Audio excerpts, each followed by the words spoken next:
আসসালামু আলাইকুম, সবাইকে স্বাগতম রিসোর্স ফ্যামিলিতে। আজকে দেখাবো মাছের মাথা দিয়ে মুড়িঘণ্ট। এর জন্য এখানে 1.5 কাপ মুগ ডাল নিয়ে নিয়েছি। মুগ ডালগুলোকে ভেজে নিব।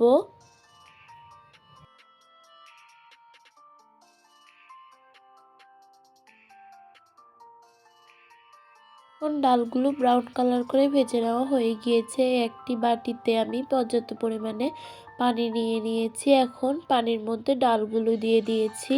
এখন 10 মিনিটের জন্য এগুলো ভিজিয়ে রাখবো। এখানে একটি মাছের মাথার পুরো অংশ নিয়ে নিয়েছি।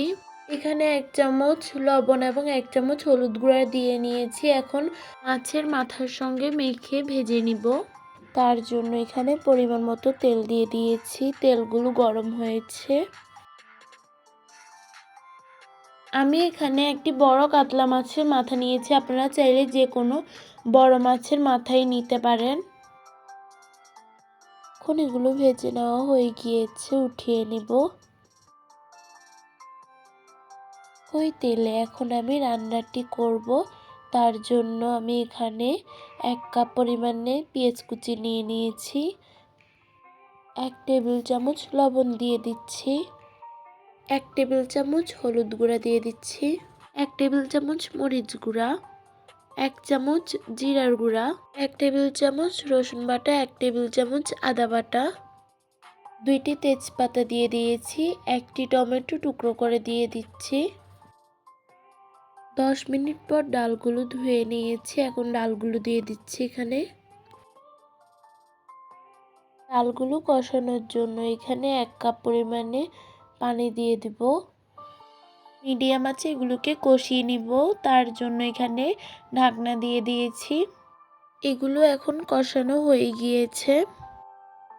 ভেজে রাখা মাছের মাথাগুলো দিয়ে দিয়েছি। আরও কিছুক্ষণ এগুলোকে এভাবেই কষিয়ে নিব। এগুলো সিদ্ধ হওয়ার জন্য 2.5 কাপ পানি দিয়ে দিচ্ছি। কিছু কাঁচামরিচ দিয়ে দিচ্ছি। এখন ঢেকে দিয়েছি। এখানে একটি প্যানে পরিমাণ মতো রান্নার তেল নিয়ে নিয়েছি। কিছু শুকনো মরিচ দিয়ে এখন শুকনো মরিচগুলোকে ভেজে নিব। 1/4 কাপ পেঁয়াজ কুচি দিয়ে দিচ্ছি। এগুলোকে ব্রাউন কালার করে ভেজে নিব। এখন ব্রাউন কালার করে ভেজে নেওয়া হয়ে গিয়েছে। এখন ডালের সঙ্গে দিয়ে দিয়েছি। এখন আবারও ঢাকনা দিয়ে মিডিয়াম আঁচে কিছুক্ষণ রান্না করে নিয়েছি।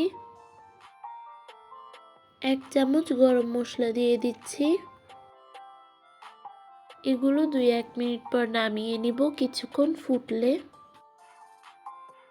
এখন হয়ে গিয়েছে মাছের মাথা দিয়ে মুড়িঘণ্ট রান্নার রেসিপিটি। ভালো লাগলে লাইক, কমেন্ট, শেয়ার করে পাশে থাকবেন এবং আমার ফেসবুক পেজটি ফলো করে দিবেন এবং ইউটিউব চ্যানেলটি সাবস্ক্রাইব করে দিবেন। আসসালামু আলাইকুম।